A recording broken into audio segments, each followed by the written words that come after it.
नमस्कार दोस्तों, स्वागत है आपका हमारे YouTube चैनल जीएस भाई आकाश में। आज की इस क्लास में हम लोग महत्वपूर्ण जीके जीएस के प्रश्न को पढ़ेंगे जो आपके आने वाले सभी एग्जामों के लिए बहुत ही इम्पोर्टेंट होगा। और इन प्रश्नों से संबंधित जितने भी महत्वपूर्ण प्रश्न बनेंगे जो आपके एग्जाम के लिए इम्पोर्टेंट होंगे और इस प्रश्न से रिलेटेड होंगे उन सभी प्रश्नों को भी हम लोग पढ़ने वाले हैं। तो चलिए हम लोग अपने क्लास को शुरू करते हैं। और इस क्लास की खास बात यह है कि जीएस के इसमें आपके जितने भी सब्जेक्ट होंगे उस सभी का रिवीजन हो जाएगा और ये सभी जो प्रश्न हैं वो एग्जामों में पूछे भी गए हैं और पूछे जाने की संभावनाएं अगर होंगी नहीं तो हम बना देंगे, क्योंकि यहाँ पे आसपास के जितने भी प्रश्न बनेंगे सभी आपके लिए इम्पोर्टेंट होगा। चलिए क्लास में चलते हैं। तो देखिए अब यहाँ पे सबसे पहला प्रश्न आ चुका है वर्ल्ड जियोग्राफी से। वर्ल्ड जियोग्राफी से प्रश्न है, कह रहा है कि मंगल ग्रह को किस नाम से जाना जाता है। देखिए फेमस क्वेश्चन है मंगल ग्रह को और ये महत्वपूर्ण प्रश्न है, कई बार पूछा भी गया है। मंगल ग्रह को किस नाम से जानते हैं? तो इसे लाल ग्रह कहते हैं। क्या कहते हैं? लाल ग्रह कहते हैं। क्यों लाल ग्रह कहते हैं भाई इसको? क्योंकि ऐसा कहा जाता है क्योंकि इस पे किस चीज़ की उपस्थिति है। इसके लाल ग्रह कहने का कारण क्या है? क्योंकि इस पे आयरन ऑक्साइड की क्या है? उपस्थिति है। आयरन ऑक्साइड जिसे आप लोग जंग भी कहते हैं, आयरन ऑक्साइड।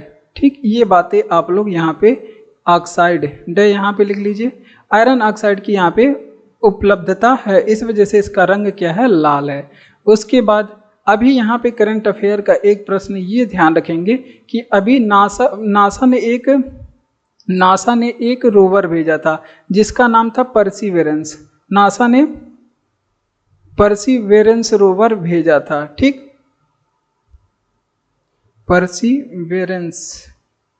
परसीवेरेंस नामक क्या भेजा था? अपना एक रोवर भेजा था। अब ये रोवर गया क्यों था? क्योंकि ये गया था मंगल ग्रह का क्या करने के लिए? मंगल ग्रह का क्या करने के लिए? अध्ययन करने के लिए। मंगल ग्रह का क्या करने के लिए? अध्ययन करने के लिए ये रोवर किसने भेजा? नासा ने भेजा। और इसने बताया, इसके अध्ययन के फलस्वरूप पता चला कि जो मंगल ग्रह का लाल होने का कारण क्या है। वो लाल होने का कारण इसने बताया कि यहाँ पे फेरिक हाइड्राइड की क्या है? उपस्थिति है। यहाँ पे फेरिक हाइड्राइड की क्या है? उपस्थिति है। किस चीज़ की उपस्थिति है? Ferric hydride. अब फेरिक हाइड्राइड बनने का जो है इसका निर्माण कैसे होता है? इसका बनने के लिए इसके पास क्या होना चाहिए? मंगल पे क्या होना चाहिए? पानी होना चाहिए। तो इससे ये अनुमान लगाया जाता है कि मंगल ग्रह पे पानी की उपलब्धता है। तो अब यहाँ पे नया कारण निकल के भी आ चुका है करंट अफेयर से। अभी आप लोग ध्यान रखिएगा, ये चर्चे में है। तो इतनी बातें आप लोग यहाँ पे। उसके बाद यहाँ से दो प्रश्न और पूछे जाते हैं कि मंगल के पास उपग्रह कौन कौन से हैं। तो मंगल के पास उपग्रह दो है, एक तो आपका डीमोस, कौन सा? डीमोस, और एक आपका फोबोस। ये दोनों एग्जाम में पूछे गए हैं। इसके पास दो उपग्रह हैं, कौन कौन? डीमोस और फोबोस नामक दो उपग्रह हैं। चलिए इसका रिवीजन करते हैं कि मंगल ग्रह को किस नाम से जानते हैं। क्या कह रहा है? मंगल ग्रह को किस नाम से जाना जाता है? तो इसको लाल ग्रह कहते हैं। क्यों कहते हैं? कि ऐसा मिलता है कि यहाँ पे आयरन ऑक्साइड की उपस्थिति है। लेकिन अभी नासा ने परसीवेरेंस रोवर अपना भेजा था, उससे ये पता चला कि इसके लाल ग्रह होने का कारण जो है फेरिक हाइड्राइड है। अब फेरिक हाइड्राइड का निर्माण जो है जल से होता है, तो इसी वजह से ऐसा अनुमान लगाया जाता है कि यहाँ पे क्या है? पानी की उपलब्धता है। और उपग्रह जो है, देखिए करंट अफेयर से पूछेगा तो ऑप्शन में फेरिक हाइड्राइड मिलेगा, अगर वैसे पूछेगा तो आयरन ऑक्साइड मिलने की संभावना है। ठीक, ये बातें आप लोग ध्यान रखेंगे। उपग्रह कौन कौन से हैं? तो डीमोस और फोबोस नामक यहाँ पे इसके पास दो उपग्रह मंगल के। इतना चीज आप लोग को याद रखना मंगल से। तो आगे बढ़ते हैं। कह रहा है कि कैल्शियम हाइड्रोक्साइड के विलयन का नाम क्या है। देखिए जो कैल्शियम हाइड्रोक्साइड है, साइंस का प्रश्न है। कैल्शियम जो हाइड्रोक्साइड होते हैं उसको लाइम वाटर कहते हैं। क्या कहते हैं? इसको क्या कहते हैं? Lime water. एग्जाम में पूछा गया प्रश्न है लाइम, इसको लाइम वाटर कहते हैं और भी एग्जाम में पूछा जा सकता है, ये आप लोग ध्यान रखेंगे। और इसका अगर आपसे पूछे कि अन्य नाम भी कुछ क्या है, अन्य नाम कैल्शियम हाइड्रोक्साइड है ना, अन्य नाम इसको और किस नाम से जानते हैं, लाइम वाटर को। तो इसको चूने का पानी भी कहते हैं। क्या कहते हैं, चूने का, इसको ही चूने का पानी कहते हैं। तो आपको एग्जाम में कुछ भी दे सकता है, ये बातें आप लोग ध्यान रखेंगे। और इसका जो है कैल्शियम हाइड्राइड का सूत्र अगर आपसे पूछे क्या है फार्मूला, तो इसका जो फार्मूला CaOH का होल टॉइज, ठीक, CaOH का इसका ये फार्मूला है, ये आप लोग ध्यान रखेंगे। और अगर आपसे पूछे कि इसका उपयोग कहाँ, लाइम वाटर का जो है उपयोग कहाँ पे होता है, लाइम वाटर का उपयोग हम लोग कहाँ पे करते हैं, तो अचार के संरक्षण में। संरक्षण का मतलब सुरक्षित रखने के लिए, ताकि उसमें सड़न ना हो, तो अचार के संरक्षण में इसका प्रयोग करते हैं। अचार के संरक्षण में क्या करते हैं, इसका प्रयोग करते हैं। अब कुछ एडिशनल प्रश्न यहाँ पे एक तो नोट कर लीजिए। अगर आपसे पूछे कि मिल्क ऑफ मैग्नीशिया किसे कहते हैं, मिल्क ऑफ मैग्नीशिया, क्योंकि ये भी एग्जाम में पूछा गया है, मिल्क ऑफ मैग्नीशिया किसे कहते हैं, तो जो मैग्नीशियम, जो आपके मैग्नीशियम हाइड्रोक्साइड होते हैं उसको कहा जाता है। तो ये भी बातें आप लोग को याद रखना है। मैग्नीशियम हाइड्रोक्साइड,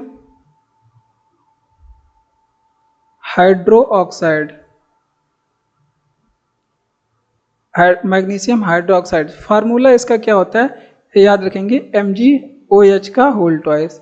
फार्मूला भी साथ में याद रखिए, क्योंकि समय खराब रहता है तो कुछ भी पूछ लेता है। हाँ, इसका उपयोग कहाँ पे करते हैं, अब इसका उपयोग भी आप लोग याद रखेंगे कि कहाँ पे करते हैं, तो इसके कब्ज के उपचार में करते हैं। किस चीज़ के कब्ज मतलब क्या, एसिडिटी के उपचार में इसका क्या करते हैं, प्रयोग करते हैं, ठीक। ये भी बातें आप लोग को याद रखना है, जो भी पूछे आप लोग को बता देना है। चलिए आगे बढ़ते हैं कि कैल्शियम हाइड्रोक्साइड की विलियम का नाम क्या है, तो इसके विलियन का नाम है लाइम वाटर। इसका अन्य नाम, इसे चूने का पानी भी बोलते हैं। क्या कहते हैं, चूने का पानी भी बोलते हैं। उपयोग इसके आचार संरक्षण में करते हैं, आचार संरक्षण में इसका उपयोग होता है। दूसरी बात हमने बताया कि CaOH का होल टॉइस इसका फार्मूला होता है। मिल्क ऑफ मैग्नीशिया किसे कहते हैं, वो मैग्नीशियम हाइड्रोक्साइड को कहते हैं। MgOH का होल टॉइस, और उपयोग इसका कब्ज में करते हैं। इतनी बातें आप लोग को याद रखना है। अगला प्रश्न है कि ऑपरेशन स्माइलिंग बुद्धा किसका कोड नाम था। देखिए, साइंस एंड टेक्नोलॉजी से प्रश्न पूछा जाएगा, ये साइंस एंड टेक्नोलॉजी से प्रश्न लिया गया है। और स्माइलिंग बुद्धा जो है, स्माइलिंग बुद्धा के बारे में आप लोग को जरूर याद रखना है। स्माइलिंग बुद्धा और शक्ति 98, हमारे पास 2 परमाणु परीक्षण है और दोनों के बारे में पूछा जाता है। और स्माइलिंग बुद्धा जो है हमारा पहला परमाणु परीक्षण था। क्या था, पहला परमाणु परीक्षण, ये हमारा, उसका क्या नाम था, पहला परमाणु परीक्षण, इसका नाम था स्माइलिंग बुद्धा। अगर आपसे पूछे कि ये कहाँ पे हुआ था, तो पोखरण राजस्थान में, पोखरण राजस्थान में, ठीक। पोखरण कहाँ पे, राजस्थान में। अगर आपसे पूछे ये कब हुआ था, तो 1974 में हुआ था, 1974 में। एक चीज़ और यहाँ पे आप लोग को याद रखना है कि इसका वजन एग्जाम में पूछा गया था कि इसका वजन कितना है, तो ये आप लोग ध्यान रखेंगे। इसका जो वजन है 12 kg टन है, 12 किलोग्राम टन इसका क्या है, वजन है। ये भी बातें आप लोग को ध्यान रखना है। अब हमारा जो सेकंड वाला परमाणु परीक्षण है ना, सेकंड वाला, उसका अगर आपसे पूछे कि कोड नाम क्या है, तो उसका कोड नाम है शक्ति 98। क्या है, पूरा नाम शक्ति 98 है। 98 क्यों है, क्योंकि इसको कहाँ पे फोड़ा गया था, तो ये वाला जो परीक्षण है ये पोखरण में ही हुआ था। कहाँ पे, पोखरण में ही हुआ था। पोखरण हमने बताया राजस्थान में। अब कब हुआ था, तो 1998 में हुआ था। तो इस वजह से इसको शक्ति 98 बोलते हैं, पूरा नाम यहाँ पे 98 लिया गया है 98 से। और पोखरण राजस्थान में हुआ है। अगली बात आप लोग को ये याद रखना है कि इसमें कितने बम फोड़े गए, ये पूछा गया है। तो अगर आपसे पूछे कि इसमें बम कितने फोड़े गए, तो कुल इसमें 5 बम क्या किए गए, इसमें बम नहीं, वो क्या है, परमाणु बम फोड़े गए, 5 परमाणु बम फोड़े गए। तो ये बातें आप लोग याद रखना है। अगर आपसे पूछे कि विश्व में पहला परमाणु परीक्षण, यहाँ पे नोट कर लीजिए। अगर आपसे पूछे कि विश्व में पहला परमाणु परीक्षण किसने किया था, तो यहाँ पे नोट करेंगे। अगर आपसे पूछे कि विश्व में किस देश ने विश्व में पहला परमाणु परीक्षण किसने किया, तो ये भी बातें आप लोग को ध्यान रखना है। 1945 में अमेरिका किया था। किसने किया था, 1945 में अमेरिका ने किया था। तो ये बातें आप लोग को याद रखना है। चलिए रिवीजन करते हैं कि स्माइलिंग बुद्धा किसका नाम, कोड नाम था, तो भारत का जो पहला परमाणु परीक्षण है उसका कोड नाम था पोखरण पोखरण राजस्थान में हुआ था। वजन इसका कितना था? 12 किलोग्राम टन। अगर आपसे पूछे कि सेकंड कौन था, तो शक्ति 98 पोखरण राजस्थान में 1998 में हुआ था। बम, इसमें 5 बम फोड़े गए। और ये पहले वाले में ये पूछा गया कि कितने किलोग्राम का था जो बम फोड़ा गया स्माइलिंग बुद्धा, तो वो 12 किलो टन का था। और पहला परमाणु परीक्षण 1945 में अमेरिका ने किया। चलते हैं, बढ़ते हैं अपने अगले प्रश्न की ओर। क्लास अच्छा लग रहा हो तो लाइक जरूर करिए। और अगला प्रश्न क्या कह रहा है कि दिल्ली में जंतर मंतर ऐतिहासिक दृष्टि से किस लिए महत्वपूर्ण है। तो ये भी बातें आप लोग ध्यान रखेंगे। जंतर मंतर से एग्जाम में कई बार प्रश्न पूछा गया है, हम ही ने कई बार बताया है। उसके बाद इसके ऐतिहासिक दृष्टि से क्यों? क्योंकि ये खगोलीय वेधशाला थी। क्या थी? खगोलीय वेधशाला थी। क्या थी? खगोलीय वेधशाला थी। इस वजह से ये जंतर मंतर महत्वपूर्ण है। अगर आपसे पूछे कि इसका निर्माण किसने करवाया था, तो निर्माण के बारे में भी एग्जाम में पूछा गया है। इसको राजा जयसिंह सेकंड ने बनवाया था। किसने? राजा जयसिंह द्वितीय ने बनवाया था। ये भी बातें आप लोग ध्यान रखेंगे। कुल कितने जंतर मंतर है, तो ये भी बातें आप लोग को याद रखना है। इनकी संख्या कितनी है, तो 5 संख्या है जंतर मंतर का। पहला वाला जो है जयपुर में स्थित है। फिर आपका दिल्ली में आ जाना है, दिल्ली में स्थित है। फिर आपका मथुरा में स्थित है, मथुरा में फिर वाराणसी में स्थित है। और फिर आपका एक जो है वो वहाँ पे उज्जैन में स्थित है। तो इस जगह पे,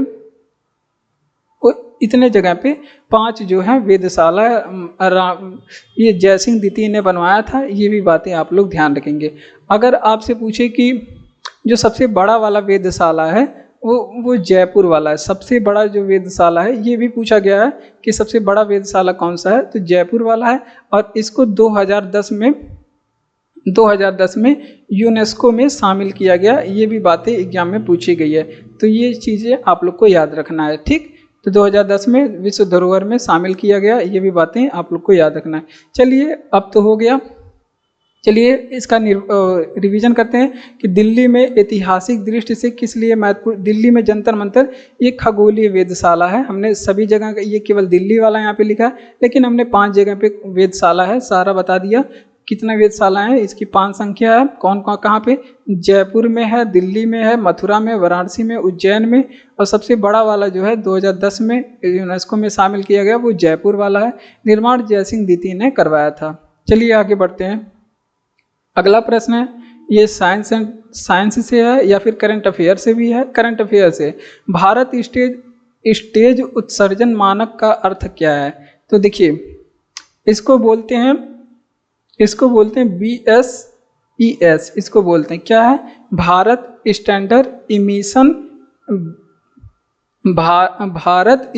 इमिशन स्टैंडर्ड। इसका क्या है, वो फुल फॉर्म होता है। और ये क्या करता है, मानक का अर्थ क्या है? ये वाहन प्रदूषण से संबंधित है। किससे संबंधित है? वाहन प्रदूषण से संबंधित है। ये बातें आप लोग को याद रखना है। अगला क्या याद रखना है? हाँ, भारत स्टेज उत्सर्जन मानक का अर्थ क्या है? वायु प्रदूषण से संबंधित है। 2020 में जो है भारत में BS4 चल रहा था। भारत में क्या चल रहा था? भारत स्टेज 4 चल रहा था, जिसे आप लोग क्या कहते हैं? BS4। क्या है? BS4 बोलते थे पहले। बाइक वगैरह जब आप खरीदने जाते थे तो वहाँ पे एजेंसी वाला आपको क्या बताता था कि ये फला बाइक जो है BS4 मॉडल की है, ये BS6 मॉडल की है, ऐसे आपको बताता है। ये केवल इस वजह से क्योंकि बाइक में जो अब अपग्रेड किया जाता है BS6, BS5 में, BS4 में, इस वजह से क्योंकि वो कम जो है पॉल्यूशन करे, यानी कि कम वायु प्रदूषण करे, कम जो है हॉर्न की जो आवाज़ है वो भी मीडियम रहे, और जो साइलेंसर है वो भी कम आवाज़ करे। और फिर ये सभी चीज़ें उसमें ध्यान रख करके इसका जो है मानक निर्धारित किया जाता है। अभी जो है भारत जो है BS4 जो BS5 था, इसको क्रॉस करके अभी वर्तमान समय में जो है, अब जो भारत है वर्तमान समय में यहाँ पे BS6 में चल रहा है। अभी जो आपको बाइक वगैरह मिलेंगे वो सभी BS6 के मिलेंगे। अगर आप लोग टॉप मॉडल का खरीद रहे हैं तो, या फिर हो सके पुराना वगैरह कोई ले लें तो वो BS6 आपको नहीं मिलेगा।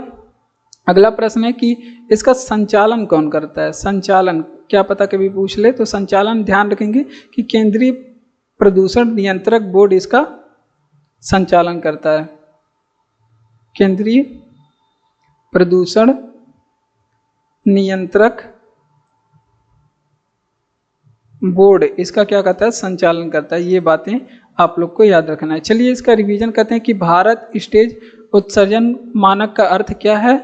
तो ये वाहन प्रदूषण से संबंधित है, ये बातें आप लोग ध्यान रखेंगे। इसका संचालन कौन करता है, केंद्रीय प्रदूषण नियंत्रक बोर्ड इसका संचालन करता है। उसके बाद 2020 में भारत में जो है BS4 चल रहा था, अब जो भारत में BS6 चल रहा है, BS5 को इसने क्रॉस कर दिया। क्या कर दिया, क्रॉस मतलब नाग करके, छलांग करके सीधे BS6 वाले जो अभी वाहन है वो लॉन्च किए जा रहे हैं। अगला प्रश्न है कि कौन वाशिंग सोडा का प्रयोग किस में होता है। तो देखिए वाशिंग सोडा का जो प्रयोग है, वाशिंग मतलब धोना, तो सोडा किस लिए प्रयोग किया जाता है, धोने में। तो ये बातें आप लोग ध्यान रखेंगे। इसका प्रयोग जो है कपड़ा धोने में किया जाता है। ये बातें आप लोग को याद रखना है। इसको क्या कहा जाता है, ये बातें अगर आपसे पूछे कि इसका रासायनिक नाम क्या है, नाम भी पूछ लेता है रासायनिक, तो इसको क्या कहते हैं, सोडियम कार्बोनेट। क्या कहते हैं, सोडियम कार्बोनेट इसका क्या है, रासायनिक नाम है। तो ये बातें आप लोग को याद रखना है। और इसका अगर आपसे पूछे रासायनिक सूत्र क्या है, क्योंकि सूत्र भी एग्जाम में पूछा जाता है, तो ये है इसका सूत्र इसका जो रासायनिक सूत्र है Na2CO3 होता है। क्या होता है, Na2CO3। अगर इसी से रिलेटेड एक और पूछा जाता है जिसको क्या कहते हैं, ये हो गया वाशिंग सोडा। एक खाने का सोडा होता है जिसे क्या कहते हैं, बेकिंग सोडा। क्या कहते हैं, बेकिंग सोडा। ठीक, खाने का सोडा होता है बेकिंग सोडा। और इसके बारे में क्या पूछा जाएगा, इसका और किस नाम से जाना जाता है, तो इसको खाने का सोडा कहते हैं, या फिर खाने का सोडा भी बोलते हैं, या फिर इसे ही मीठा सोडा बोलते हैं। क्या कहते हैं, मीठा सोडा भी बोलते हैं। रासायनिक सूत्र अगर आपसे पूछे इसका रासायनिक सूत्र क्या होता है, तो इसका रासायनिक सूत्र है NaHCO3 होता है। NaHCO3 होता है। उसके बाद इसका रासायनिक नाम पूछ ले आपका, तो सोडियम बाइकार्बोनेट इसे बोलते हैं। क्या कहते हैं, सोडियम बाइकार्बोनेट इसे बोलते हैं। ठीक, सोडियम बाइकार्बोनेट, नेट यहाँ पे लिख दिए, कार्बो नीचे लिख दिए, कार्बोनेट हो गया। चलिए इसका रिवीजन करते हैं। देखिए वाशिंग सोडा का प्रयोग किस में किया जाता है, कपड़ा धोने में। ठीक, रासायनिक नाम सोडियम कार्बोनेट होता है इसका। और अगर आपसे पूछे कि इसका सूत्र क्या होता है, Na2CO3 इसका सूत्र होता है। और बेकिंग सोडा खाने का सोडा होता है, या फिर इसे मीठा सोडा भी बोलते हैं। और रासायनिक सूत्र इसका NaHCO3 होता है। और सोडियम बाइकार्बोनेट इसका रासायनिक नाम होता है। चलिए आगे बढ़ते हैं कि मल्टीटास्किंग सिस्टम विशेष रूप से क्या संदर्भित करता है। मल्टीटास्किंग या फिर मल्टीमीडिया ऐसे करके आता है। मल्टीमीडिया का मतलब जैसे आपको पहले फ़ोन आते थे, आपका अभी भी फ़ोन मल्टीमीडिया ही है।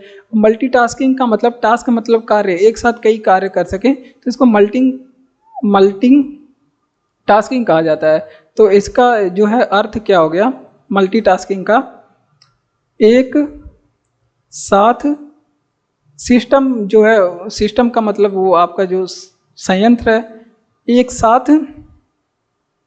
एक साथ अधिक प्रक्रिया करना। अधिक प्रक्रिया, जैसे आपका फ़ोन मल्टीमीडिया, एक साथ कई कार्य कर सकते हैं, वो भी मल्टीटास्किंग है। कई काम एक साथ चैटिंग भी कर सकते हैं, एक साथ बात भी कर सकते हैं, ऐसे करके एक साथ वीडियो भी देख सकते हैं। तो ये सभी जो है मल्टीटास्किंग सिस्टम होते हैं जो अभी चल रहा है।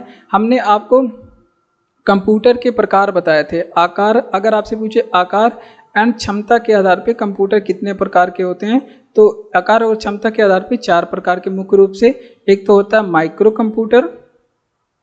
कंप्यूटर, एक होता है मिनी कंप्यूटर, और एक होता है जो एक कंप्यूटर होता है main frame computer. Main frame ये बड़े कंप्यूटर होते हैं। और एक होता है आपका सुपर कंप्यूटर। क्या होता है, कंप्यूटर होता है, ये सबसे बड़े कंप्यूटर होते हैं। ठीक, ये बातें आप लोग ध्यान रखेंगे। अगर आपसे पूछे कि कार्य के आधार पे, हमने बताया कंप्यूटर कितने प्रकार के होते हैं, तो ये बातें आप लोग ध्यान रखेंगे। ये 3 प्रकार के होते हैं कार्य के आधार पे। कार्य के आधार पे हमने बताया था 3 प्रकार के, कौन कौन से। एक तो होता है एनालॉग। एनालॉग जो पहले चलता था, जैसे एटीएम पहले चलता था बहुत, अभी भी वायुयान में कई जगहों पे प्रयोग किया जाता है। और डिजिटल डिजिटल हो गया। फिर उसके बाद आपका आ गया क्या, कौन सा कंप्यूटर, डिजिटल और एनालॉग और डिजिटल का मिक्स करके अब आ गया क्या, हाइब्रिड कंप्यूटर। क्या हो गया, हाइब्रिड कंप्यूटर। तो कंप्यूटर के इतने से प्रकार हैं, ये बातें आप लोग को याद रखना है।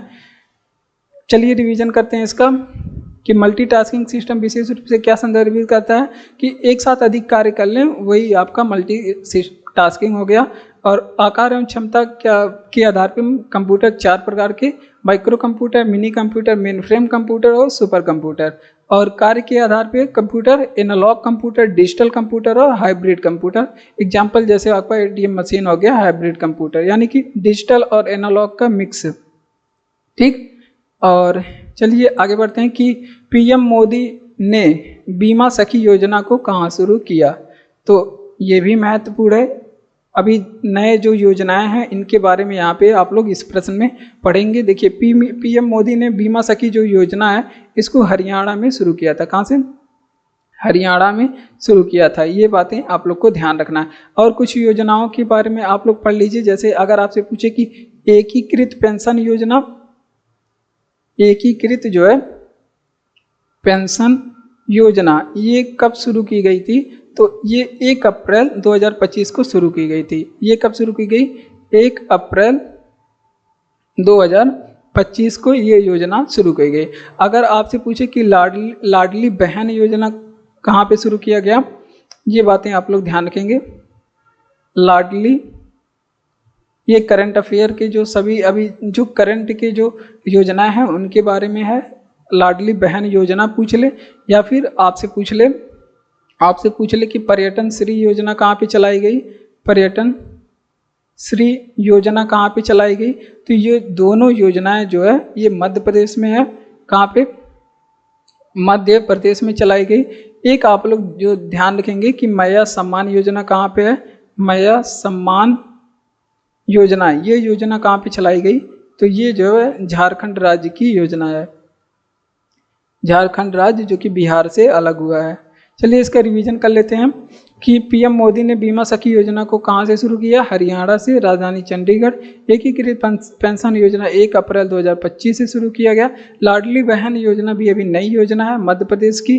और पर्यटन श्री योजना भी मध्य प्रदेश में लॉन्च हुआ। मैया सम्मान योजना झारखंड में लॉन्च हुआ। ये बातें आप लोग को याद रखना है।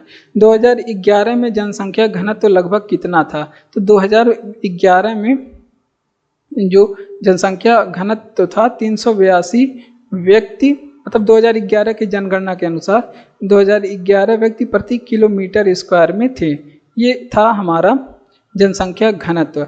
अगर आपसे पूछे कि भारत उस समय जो है 2011 की जनगणना के अनुसार भारत का, ये सभी भारत के आंकड़े हैं, लिंगानुपात पूछ ले कितना था, तो लिंगानुपात भी कई बार एग्जाम में पूछा गया था। वो था आपका 943। कितना, 943 की मतलब 1000 पुरुषों के साथ कितनी महिलाएं हैं, 943। ये बातें आप लोग को याद रखना है। अगर आपसे पूछे कि यहाँ पे शिशु लिंगानुपात कितना था, शिशु लिंगानुपात कितना था, तो ये बातें आप लोग ध्यान रखेंगे 2011 में। तो 2011 के जनगणना में तो ये था 919। कितना था, 919, और भी कम था। और अगर आपसे पूछे कि 2011 में भारत की जो है साक्षरता कितनी थी ओवरऑल, यानी कि पुरुष और महिला दोनों की साक्षरता कितनी थी, तो ये थी 73%। अगर आपसे पूछे कि 2011 में वार्षिक वृद्धि दर कितना था, 2011 की जनगणना के अनुसार भारत की वार्षिक वृद्धि दर कितनी थी, तो वो थी 1.17%, 97%। कितनी थी, 1.97%। अगर एक चीज़ और आप लोग यहाँ पे ध्यान रखेंगे कि भारत की जो है 2011 की जनगणना के अनुसार दशकीय वृद्धि दर कितना था, दशकीय वृद्धि दर, तो वो 17.7 था। कितना था, 17.7 था, 17.7%। इतनी बातें आप लोग को इस प्रश्न से याद रखना है, क्योंकि कुछ भी पूछ सकता है। देखिए 2011 में जनगणना घनत्व कितना था, 382 व्यक्ति प्रति किलोमीटर स्क्वायर। लिंगानुपात 943 व्यक्ति था और 1000 महिलाओं पे, और शिशु लिंगानुपात तो 919 था, यानी कि 1000 पुरुष मतलब 1000 बच्चों पे 919 बच्चियां थी। साक्षरता कितना था, 73% था। वृद्धि दर क्या है, भारत की वार्षिक वृद्धि दर कितनी थी, 1.97%, और भारत की दशकीय वृद्धि दर था 17.7%। ये 2011 की जनगणना के आंकड़े हैं, जिसे आप लोग को याद रखना है।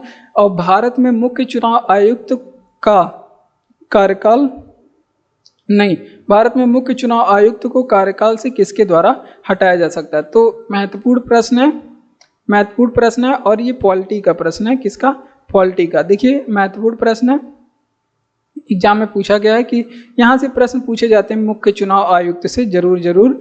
तो मुख्य चुनाव आयुक्त को कार्यकाल से किस हटा सकता है, तो या तो संसद द्वारा हटाया जाएगा इनको, संसद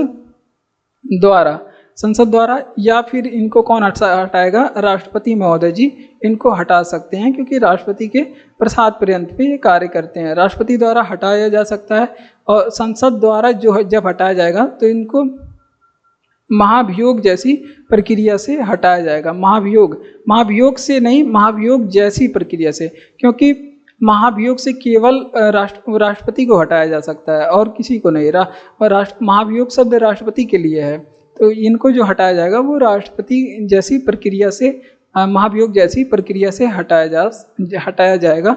ये बातें आप लोग ध्यान रखेंगे। मुख्य चुनाव आयुक्त की बात कर लें, अगर आपसे पूछे कि वर्तमान समय कौन है,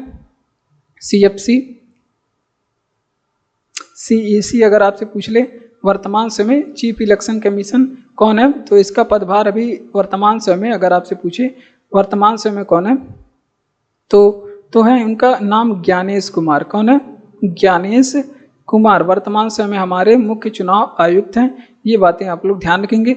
अब मुख्य चुनाव आयुक्त के पैनल में कुल 3 सदस्य होते हैं, जिनमें एक हैं आपके ज्ञानेश कुमार और 2 अन्य सदस्य भी होते हैं। अगर आपसे पूछ ले कभी कि 2 अन्य सदस्य जो हैं उनका नाम क्या है, तो पहले हैं आपके, एक है सुखबीर सिंह सिद्धू, एक है विवेक जोशी। कौन है, विवेक जोशी, और एक कौन है, दूसरे कौन है, सेकंड कौन है, वो सुखबीर सिंह सिद्धू है। सुखबीर सिंह सिद्धू या सिंधु लिख लीजिए। तो ये हैं दूसरे नंबर। और मुख्य चुनाव आयुक्त का अगर आपसे पूछे कार्यकाल, बहुत ही ज़्यादा इम्पोर्टेंट है, क्योंकि एग्जाम में टपक पड़ता है। तो इनका 6 वर्ष या तो ये कार्यकाल पूरा कर ले, या इनकी 65 वर्ष की आयु हो जाए, तो ये इनका कार्यकाल है। तो ये बातें आप लोग को याद रखना है। चलिए इसका रिवीजन करते हैं कि भारत में मुख्य चुनाव आयुक्त का कार्यकाल किसके द्वारा मतलब किसको हटाया जा सकता है, किसके द्वारा हटाया जा सकता है, तो या तो संसद हटाएगा महाभियोग जैसी प्रक्रिया से, या फिर राष्ट्रपति इनको क्या कर सकते हैं, हटा सकते हैं। और इनका कार्यकाल 6 वर्ष का, और वो या फिर 65 वर्ष इनकी आयु हो जाए। और वर्तमान में मुख्य चुनाव आयुक्त कौन है, ज्ञानेश कुमार है, और इनके साथ 2 अन्य सदस्य भी हैं, विवेक जोशी और सुखबीर सिंह सिद्धू। ठीक, ये बातें आप लोग को याद रखना है। अगला प्रश्न कि ऑपरेशन सिंदूर का नेतृत्व किसने किया था। देखिए पाकिस्तान को इसकी औकात दिखाने वाले ये ऑपरेशन था, और ये बहुत ही महत्वपूर्ण है आपके एग्जाम के लिए, करंट अफेयर से पूछ सकता है। तो ये बातें आप लोग ध्यान रखना है कि ऑपरेशन सिंदूर का नेतृत्व हमारी भारत की 2 शेरनियों ने किया था, जिनमें एक का नाम था सरतजोत, क्या नाम था एक का नाम था सोफिया कुरैशी, एक का नाम था सोफिया कुरैशी, और दूसरी कौन थी, दूसरी थी आपकी व्योमिका सिंह। क्या थी व्योमिका सिंह। ये 2 भारत की शेरनियों ने पाकिस्तान को उसकी औकात दिखा दी। और इसका जो कारण क्या था, पहलगाम जो ऑपरेशन, ये इसके चलाने का कारण क्या था, ऑपरेशन सिंदूर जो है भारत द्वारा क्यों चलाया गया, तो इसके चलाने का कारण था पहलगाम में क्या हो गया था, पर आतंकी हमला हो गया था। आतंकी हमला किया पाकिस्तान, जिसमें हमारे 26 जो है नागरिक क्या हो चुके हैं, हमारे 26 नागरिक क्या हो चुके हैं, शहीद हो गए। ठीक, 26 नागरिक जो है हमारे शहीद हो गए। उसके बाद आया डेट 22 अप्रैल 2025। ठीक, 22 अप्रैल 2025 वहाँ पे 22 अप्रैल 2025 में भारत की 2 शेरनियों ने, सोफिया कुरैशी और वेमिका सिंह ने 9 आतंकी ठिकाने को क्या कर दिया, 9 आतंकी ठिकाने को नस्ते नाबूद कर दिया। क्या कर दिया? नस्ते नाबूद कर दिया। और ये जो है 22 अप्रैल 2025 को हुआ था। ठीक, ये बातें आप लोग को याद रखना है।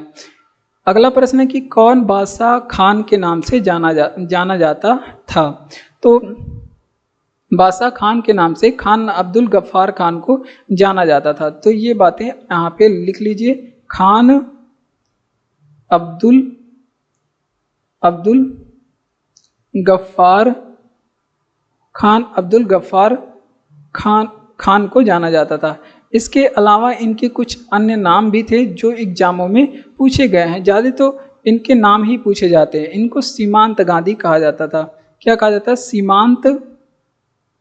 सीमांत गांधी के नाम से भी इनको जाना जाता था, या फिर इन्हें मुस्लिम गांधी भी कहा जाता था। क्या कहा जाता था? मुस्लिम गांधी कहा जाता था। ठीक, ये बातें आप लोग ध्यान रखेंगे। अगली बात, ये एक ऐसे पाकिस्तानी हैं, ऐसे विदेशी हैं जिनको भारत रत्न दिया गया।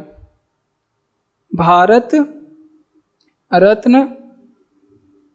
रत्न पाने वाले, ये भारत रत्न पाने वाले पहले विदेशी हैं। कौन थे? पहले विदेशी नागरिक हैं जिनको भारत रत्न दिया गया। भारत रत्न पाने वाले पहले विदेशी हैं जिनको क्या किया गया? भारत रत्न दिया गया। ठीक, ये बातें आप लोग ध्यान रखेंगे। अच्छा, ये फेमस क्यों है खान अब्दुल गफ्फार खान? क्योंकि इन्होंने एक आंदोलन चलाया था। इन्होंने कौन सा आंदोलन चलाया था? लाल कुर्ती आंदोलन। इनका जो आंदोलन था लाल कुर्ती, इनका जो आंदोलन था उसका नाम था लाल कुर्ती आंदोलन। और लाल कुर्ती आंदोलन को और किस नाम से जाना जाता है, ये भी एग्जाम में पूछा गया है। तो इसको खुदाई खिदमतगार के नाम से भी जाना जाता था। खुदाई खिदमतगार के नाम से भी जाना जाता था। अगला बात ये पूछा गया है कि इसकी जो शुरुआत कब हुई थी? तो 1930 में ही इसकी जो है इस आंदोलन की क्या हुई थी? शुरुआत हुई थी। ये बातें आप लोग को ध्यान रखना है। गांधी जी से प्रभावित थे, इस वजह से सीमांत गांधी, मुस्लिम गांधी वगैरह वगैरह लोग कहते थे। और ये था मॉडर्न हिस्ट्री से प्रश्न, और इसको आप लोग क्या करना है? याद रखना है। चलिए, कौन बादशाह खान के नाम से जाना जाता है? तो खान अब्दुल गफ्फार खान को बादशाह खान के नाम से जाना जाता है। इनका अन्य नाम इन्हें सीमांत गांधी या फिर मुस्लिम गांधी भी इनको कहा जाता है। भारत रत्न पाने वाले पहले विदेशी नागरिक ये हैं।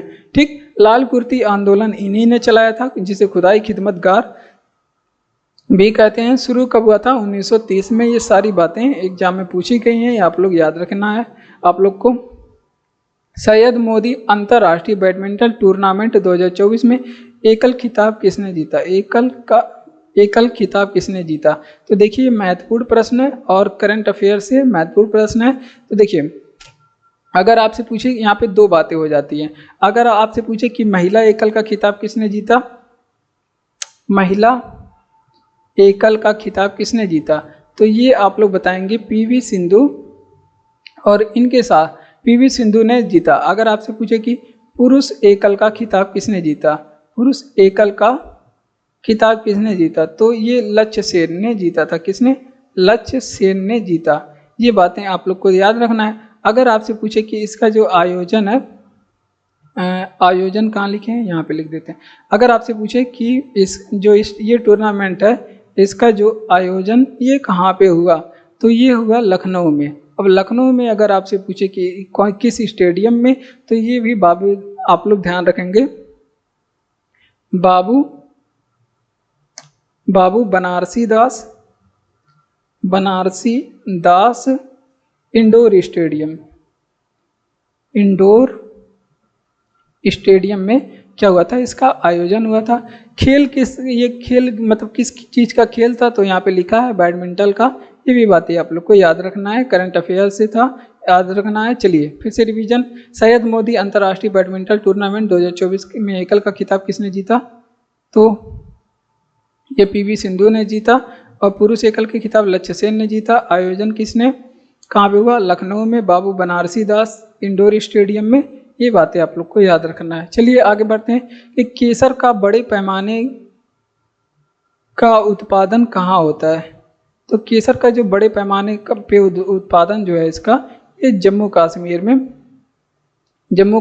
में होता है। और ये जो प्रश्न है कई बार एग्जाम में पूछा गया है कि केसर का उत्पादन के लिए कौन प्रसिद्ध, कभी ऑप्शन में कश्मीर मिलता है, कभी ऑप्शन में पूरा जम्मू कश्मीर देता है। तो ये फेमस प्रश्न है, इसको याद रखना है। चलिए अब कुछ उत्पादन के बारे में पढ़ लेते हैं। जैसे अगर आपसे पूछे कि विश्व में पहले देखिए दलहन के उत्पादन में दलहन के उपभोग का मतलब क्या, खाने में, और उपभोग का मतलब क्या, खाना, और उसके उत्पादन हो गया, उपभोग हो गया, और इसके आयात में, तीनों में अगर आपसे पूछे, क्योंकि ये करंट अफेयर के प्रश्न है, करंट अफेयर के हैं, उसमें प्रथम स्थान किस देश का है, प्रथम, तो आप लोग बताएंगे अपने प्यारे भारत का स्थान है। अगर आपसे पूछे कि भारत में किस राज्य में उत्पादन इसका सबसे ज़्यादा होता है, भारत के किस राज्य में दलहन का सबसे ज़्यादा उत्पादन होता है, तो आप लोग बताएंगे मध्य प्रदेश में होता है। कहाँ पे, मध्य प्रदेश में सबसे ज़्यादा उत्पादन होता है। ये बात हो गई।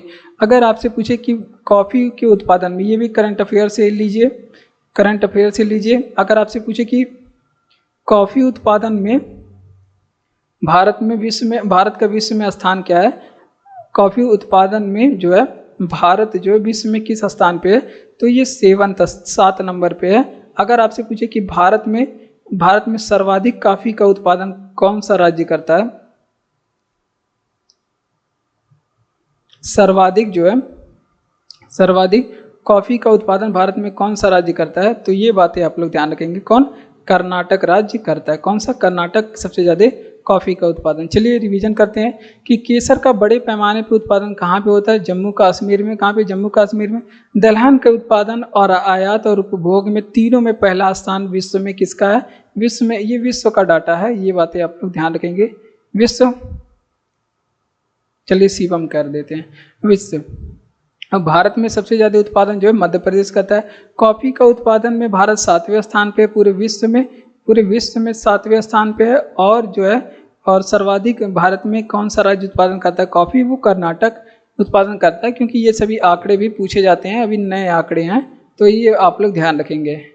अगला प्रश्न है कि अफगानिस्तान की राजनीतिक व्यवस्था को क्या कहा जाता है, तो ये बातें आप लोग को ध्यान रखना है।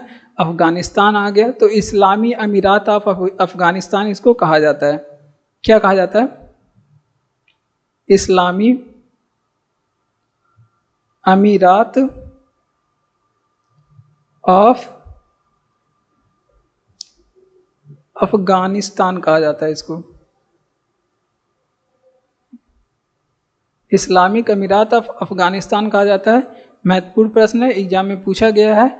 अब कुछ करंट अफेयर से प्रश्न देख लेते हैं। अगर आपसे पूछे कि सार्क का नवीन सदस्य कौन है, सार्क का नवीन सदस्य अभी कौन बना है, तो वो है आपका अफगानिस्तान। कौन है, अफगानिस्तान है। ठीक, ये बातें याद रखना है, अफगानिस्तान है। अगर आपसे पूछे कि पाकिस्तान की राजधानी क्या है, के फॉर कैपिटल, इसकी राजधानी काबुल में है, काबुल में है। अगर आपसे पूछे कि इसमें मुद्रा क्या चलती है, तो इसकी जो मुद्रा है मनी अफगानी है। क्या है, उसकी नाम अफगानी है। ये भी बातें आप लोग को याद रखना है। अगर आपसे पूछे कि डुरंड रेखा किन के बीच में है, डूरंड रेखा किन देशों के बीच में है, तो ये भी बातें आप लोग ध्यान रखेंगे। ये पाकिस्तान और अफगानिस्तान के बीच में है। किसके बीच में? पाकिस्तान और अफगानिस्तान के बीच में है। ठीक, इतनी बातें आप लोग को याद रखना है। चलिए इसका रिवीजन कर लीजिए। देखिए अफगानिस्तान की राजनीतिक व्यवस्था को क्या कहा जाता है, तो इसको इस्लामी अमीरात ऑफ अफगानिस्तान कहा जाता है। इस्लामी अमीरात ऑफ अफगानिस्तान कहा जाता है। डूरंड रेखा पाकिस्तान और अफगानिस्तान के बीच में, थोड़ी सी भारत के बीच में भी है। 106 किलोमीटर पीओके से बॉर्डर बनाता है। पाकिस्तान अफगानिस्तान की जो राजधानी है वो काबुल है। मुद्रा यहाँ क्या? अफगानी है। अगला प्रश्न हमने बताया कि सार्क का नवीन सदस्य देश, नवीन का मतलब नया, वो कौन है, तो वो है आपका अफगानिस्तान। चलिए आगे बढ़ते हैं, ये सब चीज़ें आप लोग करते रहिए। ठीक, आगे बढ़ते हैं। अब आया प्रश्न विज्ञान का। विज्ञान का प्रश्न क्या है? महत्वपूर्ण प्रश्न है और कह रहा है कि वह शाखा जो कोशिकाओं का अध्ययन कराती है। तो अब बायो से संबंधित कुछ अध्ययन के बारे में, कुछ शाखाएं उनके अध्ययन के बारे में बताने वाले हैं आपको। देखिए जो वह शाखा जो कोशिकाओं का अध्ययन कराती है उसे कहते हैं कोशिकाओं का अध्ययन, इसे कहते हैं साइटोलॉजी। क्या कहते हैं?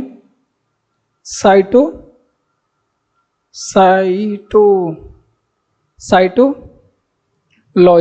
पहली बात हो गई।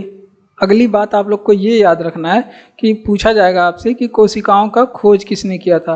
तो हमने बताया किसने खोज किया? रॉबर्ट हुक ने। किसने? रॉबर्ट हुक ने किया। उसके बाद कब? 1665 में किया। और जो कोशिका थी ये निर्जीव कोशिका थी। कैसी कोशिका? निर्जीव कोशिका थी, ऐसे लिखा जाएगा। ये कैसी एक कोशिका थी? ये निर्जीव कोशिका थी। ये बातें आप लोग को याद रखना है। अगला बात आप लोग को क्या याद रखना है? अगर कुछ और भी वैज्ञानिक खोजों के बारे में, जैसे देखिए अगर आपसे पूछे कि कीड़े के अध्ययन को क्या कहते हैं, कीड़े, क्या बात है, अगर आपसे पूछे कि कीड़े के अध्ययन को क्या कहते हैं, तो इसको कहते हैं एंटेमोलॉजी। क्या कहते हैं इसको? एंटेमोलॉजी कहते हैं। ठीक, ये बातें आप लोग को याद रखना है। ठीक, अगला बात है अगर आपसे पूछे कि किडनी के अध्ययन को, अगर आपसे पूछे कि वृक्क के अध्ययन को क्या कहते हैं, तो इसको कहते हैं नेफ्रोलॉजी। क्या कहते हैं? नेफ्रोलॉजी कहते हैं। अगर आपसे पूछे कि त्वचा के अध्ययन को क्या कहते हैं, त्वचा के अध्ययन को क्या कहते हैं, इसको कहते हैं डर्मेटोलॉजी। डर्मेटोलॉजी कहते हैं। ठीक, ये बातें आप लोग याद रखना है। और कौन? अगर आपसे पूछे कि रक्त के अध्ययन को क्या कहते हैं, रक्त यानी कि ब्लड के अध्ययन को क्या कहते हैं, इसको हेमेटोलॉजी कहते हैं। हेमेटोलॉजी, क्योंकि हीमोग्लोबिन नामक जो पदार्थ है वो रक्त में ही पाया जाता है। जीवाश्म रह गया। अगर आपसे पूछे कि जीवाश्म का अध्ययन क्या कहलाते हैं, जीवाश्म का अध्ययन क्या कहलाते हैं, तो इसको कहते हैं पैलेंटोलॉजी। क्या कहते हैं? पैलेंटोलॉजी कहते हैं। तो इतने सारे लॉजी के बारे में आप लोग याद रखना है आप लोगों को। देखिए हमने क्या बताया कि विज्ञान की वह शाखा जो कोशिकाओं का अध्ययन कराती है इसको कहते हैं साइटोलॉजी कहते हैं। क्या कहते हैं? साइटोलॉजी। इसकी खोज किसने किया था? रॉबर्ट हुक ने 1665 में। एक निर्जीव कोशिका थी। कीड़े की खोज एंटेमोलॉजी कहलाता है। विक्र नेफ्रोलॉजी और त्वचा डर्मेटोलॉजी होता है। और रक्त की खोज हेमेटोलॉजी और जीवाश्म की खोज पैलेंटोलॉजी होता है। ये सभी आप लोग ध्यान रखेंगे। संविधान सभा ने राष्ट्रीय ध्वज को कब अपनाया था? तो ये अपनाया गया था 22 जुलाई 1947 को। कब? 22 जुलाई 1947 को। पहली बात अगर आप पूछे कि पहली बार हमारा राष्ट्रीय ध्वज भारत में कब फहराया गया, तो 1906 में। विदेशी धरती पे पूछे कब फहराया गया, तो 1907 में। और जर्मनी के स्टुटगार्ट नामक शहर में और मैडम भीका जी कामा के द्वारा फहराया गया था। उसके बाद अगला प्रश्न है कुछ और चीज़ें जो भारत में अपनाया गया। अगर आपसे पूछे कि जो रुपए का चिन्ह, अगर आपसे पूछे कि रुपए का चिन्ह जो इस तरह का है इसको भारत में कब अपनाया गया, तो ये बातें आप लोग ध्यान रखेंगे। ये 2010 में, और 2010 में इसको दिया कौन था? तो उदय कुमार ने दिया था। अगर आपसे पूछे कि राष्ट्रगान एंड राष्ट्रगीत को, राष्ट्रगान हमारा क्या है? जनगण मन है और राष्ट्रगीत क्या है, वंदे मातरम। इसको कब अपनाया गया, तो ये ध्यान रखेंगे आप लोग, 26 इसको अपनाया गया 24 जनवरी 1950 को। कब अपनाया गया, 24 जनवरी 1950 को। अगर आपसे पूछे कि हमारा राष्ट्रीय चिन्ह कब अपनाया गया, राष्ट्रीय चिन्ह क्या है, अशोक स्तंभ, तो ये बातें आप लोग ध्यान रखेंगे।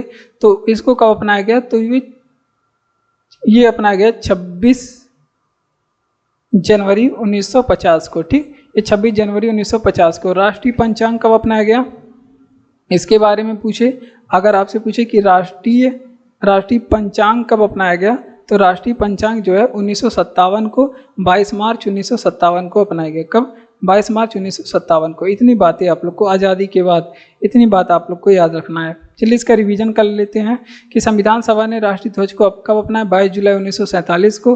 राष्ट्रीय पंचांग पूछे 22 मार्च 1957, और राष्ट्रीय रुपये का चिन्ह को 2010 में अपनाया गया।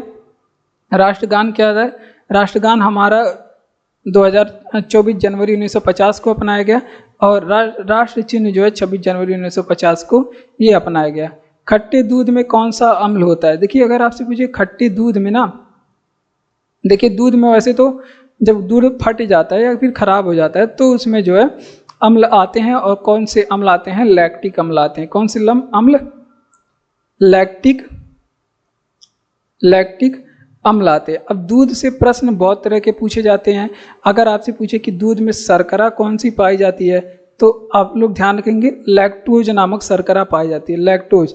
अब लैक्टोज का निर्माण पूछा गया एग्जाम में कि ये कैसे बनता है लैक्टोज, तो ये ग्लूकोज ये डाइसैकेराइड होता है। ग्लूकोज और गैलेक्टोज से मिल करके क्या बनता है, ग्लूकोज और गैलेक्टोज मिल करके ये लैक्टोज बनाते हैं। तो ये भी बातें आप लोग को याद रखना है। अगली बातें, अगर आपसे पूछे कि इसका पाचन, दूध का पाचन या फिर इसमें एंजाइम कौन सा पाया जाता है, तो पाचन में जो है सहायक एंजाइम कौन सा होता है, रेनिन। बच्चों में बहुत ज़्यादा अधिक मात्रा में होता है, तभी बच्चे दिन भर दूध पी लेते हैं और पचा लेते हैं। आप नहीं ऐसा कर पाएंगे। अगर आपसे पूछे कि दूध का माप जो किस यंत्र से करते हैं, तो इसको जो है लैक्टोमीटर से मापते हैं। किससे, लैक्टोमीटर से मापते हैं। अगर आपसे पूछे कि दूध का पीएच मान कितना होता है, तो पीएच मान इसका 6.4 होता है। अब अगर आपसे पूछे कि जो भैंस का दूध है वो हल्का सा सफ़ेद होता है, दूध का सफ़ेद रंग किस वजह से होता है, तो वो होता है केसीन की वजह से। इसमें कौन सा प्रोटीन पाया जाता है, केसीन प्रोटीन की वजह से दूध का जो सफ़ेद रंग होता है। और गाय का जो दूध होता है हल्का पीला होता है। कैसा होता है, हल्का पीला होता है। तो वो किसकी वजह से आता है, तो कैरोटीन की वजह से आता है। कैरोटीन नामक प्रोटीन की वजह से गाय का दूध जो है हल्का पीला होता है। ये सभी बातें पूछी जाती है एग्जाम में, तो ये याद रखेंगे। देखिए खट्टे दूध में कौन सा अम्ल पाया जाता है, लैक्टिक अम्ल पाया जाता है। और दूध का अगर माप किससे करते हैं, लैक्टोमीटर से। और दूध में शर्करा कौन सी होती है, लैक्टोज नामक। ग्लूकोज और गैलेक्टोज से मिलकर बनता है। पाचन में सहायक जो एंजाइम होता है रेनिन होता है। सफ़ेद गाय का दूध थोड़ा सा, भैंस का दूध थोड़ा सा सफ़ेद होता है, वो होता है केसिन प्रोटीन की वजह से। और हल्का पीला जो गाय का दूध होता है वो कैरोटीन की वजह से होता है। पीएच मान जो है 6.4 इसका होता है। तो इतनी बातें आप लोग को याद रखना है। पीला बुखार मुख्य रूप से मनुष्यों के बीच कैसे प्रेषित होता है। तो देखिए महत्वपूर्ण है, जो पीला बुखार है ना, ये फैलता है मुख्य रूप से मच्छर के काटने से। ये किस वजह से फैलता है पीला बुखार, तो वो आप लोग ध्यान रखेंगे। पीला बुखार मादा मच्छर के काटने से फैलता है। अब मादा मच्छर के काटने से, यहाँ पे जितने भी मच्छर आपको काटते हैं वो सभी मादा मच्छर होती हैं। मेल मच्छर नहीं काटते हैं, वो अपने जीवन यापन के लिए फूल पौधे का रस चूस करके या फिर और भी चीज़ अन्य स्रोतों से वो अपना जीवन यापन करते हैं। लेकिन मादा मच्छर को उसका ब्लड की आवश्यकता होती है, उसमें वो लोग अपने अंडे का विकास जो है ब्लड में करते हैं। उनके अंडे का विकास जो ब्लड में होता है, या फिर वो उनके जो अंडे होते हैं वो ब्लड में रहते हैं। तो इस वजह से ये इनका मजबूरी होता है, मादा मच्छर का मजबूरी कि रक्त को चूसना इनका ये मजबूरी होता है, तो इस वजह से ये काटते हैं। लेकिन ये जो पीला बुखार है ये मुख्यतः कौन सी मच्छर देखिए मादा मच्छर में कई सारे मच्छर आ जाते हैं, लेकिन मुख्यतः कौन से मच्छर की काटने से ये पीला बुखार होता है, तो ये बातें आप लोग ध्यान रखेंगे। इसमें काटती है संक्रमित मादा इजिप्टीज मच्छर, इजिप्टीज संक्रमित मादा इजिप्टीज मच्छर के काटने से होता है। मादा इजिप्टीज जैसे मादा एनाफ्लीज हो गया, ऐसे बहुत सारे मच्छर होते हैं, उनके काटने से अलग अलग रोग होते हैं। अब संक्रमित का मतलब क्या है, यहाँ पे संक्रमित क्यों हुआ? देखिए जब मादा इजिप्टीज मच्छर किसी संक्रमित व्यक्ति का मतलब क्या हो गया कि मतलब व्यक्ति अगर उसको कोई गंभीर बीमारी हो, उसको काट करके फिर आए आपको काट ले, तो आपको क्या हो जाएगा? पीला बुखार हो जाएगा। संक्रमित मानव या फिर एक प्रकार के जो बंदर होते हैं, बंदर संक्रमित बंदर की काटने से होता है। एक कोई बंदर होता है, उसको कोई बंदर अगर संक्रमित है उसको काट ले, फिर आके वही मच्छर आपको भी काट ले, तो ये जो होता है पीला बुखार होने का कारण यही होता है। तो ये बातें आप लोग को याद रखना है। चलिए, पीला बुखार मुख्य रूप से मनुष्यों के बीच में कैसे प्रेषित होता है? तो मच्छर के काटने से। मुख्यतः कौन से मच्छर काटते हैं? तो मादा इजिप्टीज मच्छर के काटने से। जो ऐसे मच्छर जो संक्रमित होते हैं, संक्रमित कैसे होंगे?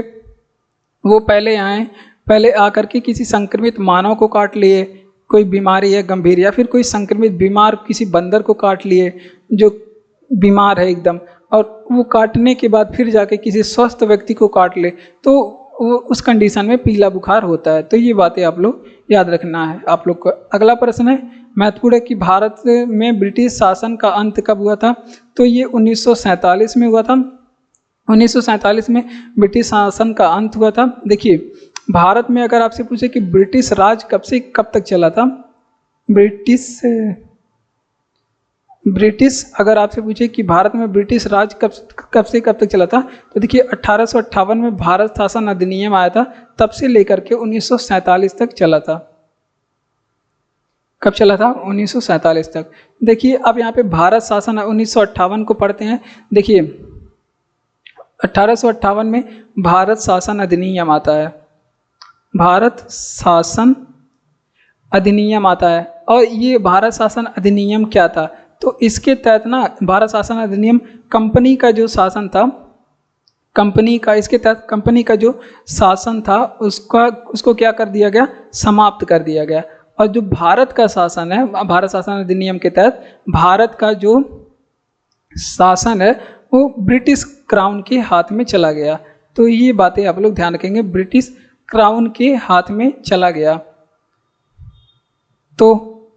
तो इसी वजह से 1858 के बाद में भारत का जो शासन है वो ब्रिटिश के हाथ में चला गया, और तब से लेकर के जब भारत आज़ाद हुआ 1947 तक, तब से लेकर के ब्रिटिश जो है अंग्रेज भारत में राज किए। ठीक, इतनी बातें आप लोग को याद रखना है।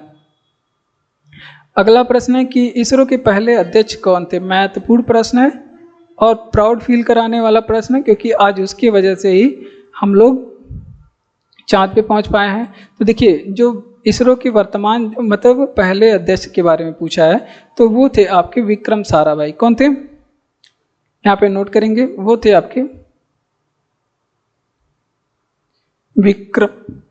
विक्रम साराभाई।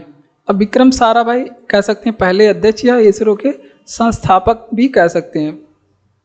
उसके बाद अगर आपसे पूछे कि इसरो के वर्तमान समय में अध्यक्ष कौन है, तो वर्तमान समय जो इसरो के अध्यक्ष हैं उनका नाम है वी नारायण।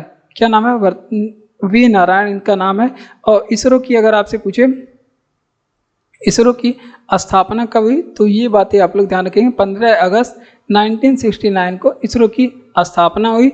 अगर आपसे पूछे कि इसरो की जो है मुख्यालय यानी कि हेडक्वार्टर कहाँ पे है, तो वो बेंगलुरु में यहाँ पे इसका मुख्यालय है।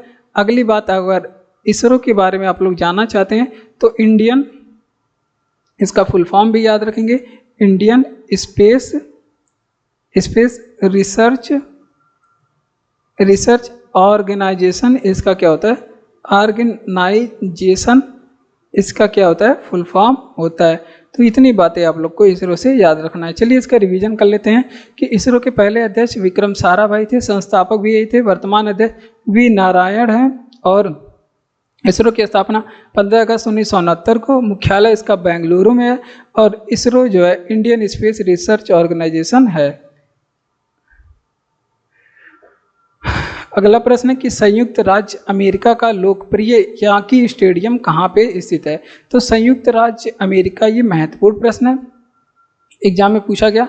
अब यहाँ पे अमेरिका से संबंधित महत्वपूर्ण प्रश्न आपको यहाँ पे बताया जाएगा। तो ये जो स्टेडियम है न्यूयॉर्क में है। कहाँ पे? न्यूयॉर्क अमेरिका का एक बहुत प्रसिद्ध शहर है। ठीक, अब अमेरिका के बारे में अगर आपसे पूछे कि येलो स्टोन नेशनल पार्क के बारे में एग्जाम में पूछा गया है। ये अगर आपसे पूछे कि येलो स्टोन नेशनल पार्क, नहीं भाई, येलो स्टोन जो है पार्क कहाँ पे स्थित है, तो आप लोग बताएंगे अमेरिका में स्थित है। इसके अलावा अगर आपसे पूछे कि होमस्टे खान कहाँ पे स्थित है, होमस्टे खान कहाँ पे स्थित है, तो ये भी अमेरिका में ही स्थित है। लेकिन फेमस किस वजह से है? तो ये सोने के लिए फेमस है। किसमें? सोने के लिए। यहाँ पे जा करके सोया नहीं जाता, यहाँ से सोना खोद करके निकाला जाता है। अगर आपसे पूछे कि अमेरिका में मेसाबी खान क्यों प्रसिद्ध है, तो मेसाबी जो खान है ये प्रसिद्ध है, ये अमेरिका में ही है, ये प्रसिद्ध है लोहा के लिए। किस खनिज के लिए? लोहा के लिए प्रसिद्ध है। एक यहाँ पे ग्रैंड सेंट्रल टर्मिनल यहाँ पे अमेरिका में है, तो इसके बारे में भी आप लोग ध्यान रखेंगे। ग्रैंड सेंट्रल टर्मिनल, अगर आपसे पूछे कि ये ग्रैंड सेंट्रल टर्मिनल ये कहाँ पे है, तो ये अमेरिका के न्यूयॉर्क शहर में है और ये विश्व का सबसे बड़ा स्टेशन है। अब लंबा और बड़े में अंतर होता है, ये आप लोग जानते हैं, तो ये भी आप लोग ध्यान रखेंगे। विश्व का सबसे बड़ा क्या है? स्टेडियम, अरे यार स्टेशन। ठीक, इतनी बातें आप लोग को याद रखना है। चलिए रिवीजन करते हैं कि संयुक्त राज्य अमेरिका का लोकप्रिय याकी स्टेडियम कहाँ पे है, तो ये न्यूयॉर्क में है। न्यूयॉर्क अमेरिका का एक प्रसिद्ध शहर है। ग्रैंड सेंट्रल टर्मिनल ये कहाँ पे है? न्यूयॉर्क में। न्यूयॉर्क का सबसे बड़ा स्टेशन है। येलो स्टोन पार्क कहाँ पे है, तो ये अमेरिका में ही है। हेमस्टे खान कहाँ पे है, ये अमेरिका में सोने के लिए प्रसिद्ध है। वर्ल्ड जियोग्राफी में ये सभी बातें आप लोग को बताई जाएगी। और मेसाबी खान कहाँ पे है? अमेरिका में लोहा के लिए प्रसिद्ध खान है। ये बातें आप लोग को याद रखना है। एक इलेक्ट्रॉनिक मोटर परिवर्तित करता है, तो जो इलेक्ट्रॉनिक मोटर होता है ना, देखिए इलेक्ट्रॉनिक मोटर जैसे पंखे का मोटर हो गया और पानी चलाने वाले मोटर का मोटर हो गया, और हाँ ये सभी चीज़ें, जैसे कूलर में भी मोटर लगे होते हैं।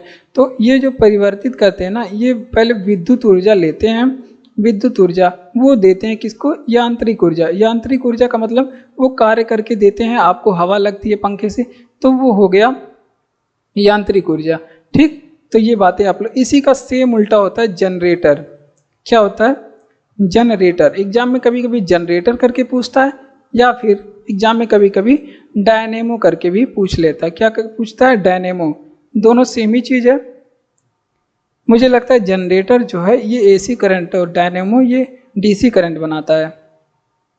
तो चलिए इसका देखिए, जो जनरेटर या फिर डायनेमो है, देखिए जनरेटर में आप लोग क्या करते हैं? पेट्रोल डालते हैं या फिर डीजल डालते हैं, और उसके बाद वो आपको क्या कर देता है? लाइट देता है। तो पेट्रोल डीजल डाल के उसको यांत्रिक कार्य करवाते हैं।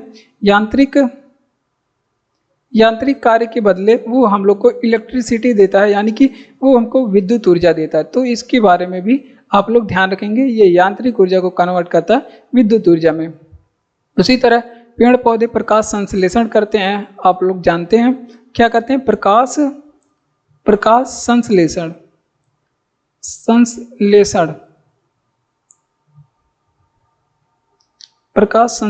करते हैं, और प्रकाश संश्लेषण के द्वारा जो वो पाता है वो सूर्य ऊर्जा पाता है। क्या पाता है? सूर्य का एनर्जी पाता है, और उसको जो पौधा होता है वो रासायनिक एनर्जी में कन्वर्ट करता है। रासायनिक ऊर्जा में वो कन्वर्ट कर लेता है। तो ये भी एक परिवर्तन है, याद रखेंगे। और सौर प्लांट नहीं जानते हैं, जो सोलर प्लांट होता है सेम इसी तरह से है।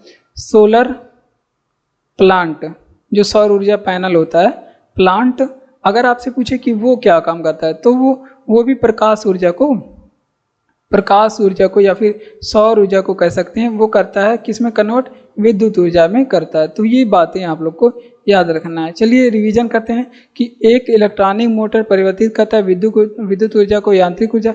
जनरेटर डायनामो क्या काम करता है, यांत्रिक ऊर्जा को विद्युत ऊर्जा, इसी का उल्टा होता है। सोलर प्लांट हमने बताया वो प्रकाश ऊर्जा को विद्युत ऊर्जा में, इसी तरह प्रकाश संश्लेषण में प्रकाश ऊर्जा को रासायनिक ऊर्जा में कन्वर्ट किया जाता है। तो इतनी बातें आप लोग को याद रखना है। प्रधानमंत्री किसका पदेन अध्यक्ष है, चलिए नोट करिए, महत्वपूर्ण प्रश्न है और ये जो है पॉलिटी का प्रश्न है। देखिए हम आपको बता रहे हैं कि किस किस चीज़ का प्रधानमंत्री जो है पदेन अध्यक्ष होता है। सबसे पहले तो नीति आयोग आप लोग को नहीं भूलना है, नीति आयोग का ये पदेन अध्यक्ष होता है। दूसरा आप लोग को याद रखना है CSIR यानी कि वैज्ञानिक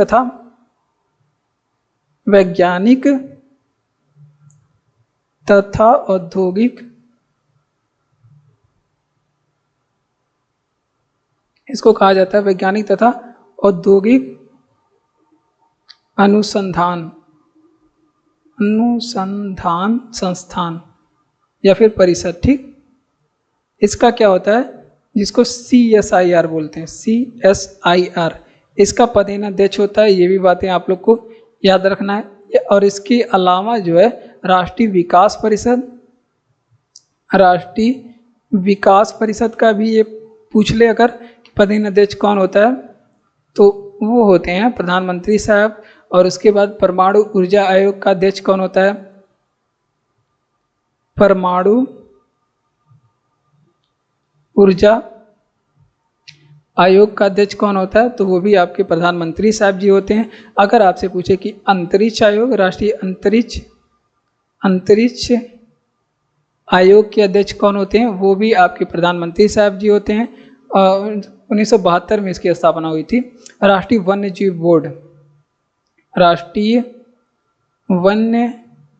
जीव बोर्ड, इसके भी अध्यक्ष कौन होते हैं, प्रधानमंत्री साहब जी होते हैं। तो इतनी बातें याद रखेंगे, और भी एक दो होगा, छूटा होगा तो होगा, लेकिन इतने तो जरूर याद रखेंगे। हमने क्या बताया, नीति आयोग के अध्यक्ष होते हैं, CSIR के, वैज्ञानिक तथा औद्योगिक अनुसंधान परिषद के, राष्ट्रीय विकास परिषद के प्रधानमंत्री अध्यक्ष होते हैं, परमाणु ऊर्जा आयोग के भी अध्यक्ष प्रधानमंत्री जी होते हैं, अंतरिक्ष आयोग के भी अध्यक्ष होते हैं, और राष्ट्रीय वन्यजीव बोर्ड के भी अध्यक्ष प्रधानमंत्री जी होते हैं। ठीक, जब एक कार मुड़ती है तो वो किस बल के कारण हमें वक्र से बाहर धकेलता है। तो देखिए वक्र से बाहर का मतलब क्या हुआ कि वो प्रारंभिक स्थिति से बाहर की ओर धकेलता है, तो उसको कहते हैं अपकेंद्री बल। अप मतलब दूर होता है, अपकेंद्रीय, उस बल को क्या कहते हैं, अपकेंद्री बल कहते हैं। और अपकेंद्री बल में बल जो कार्य करता है ना, यहाँ पे देख लीजिए, ये साइंस का प्रश्न है, साइंस उसमें फिजिक्स में पढ़ाया जाएगा।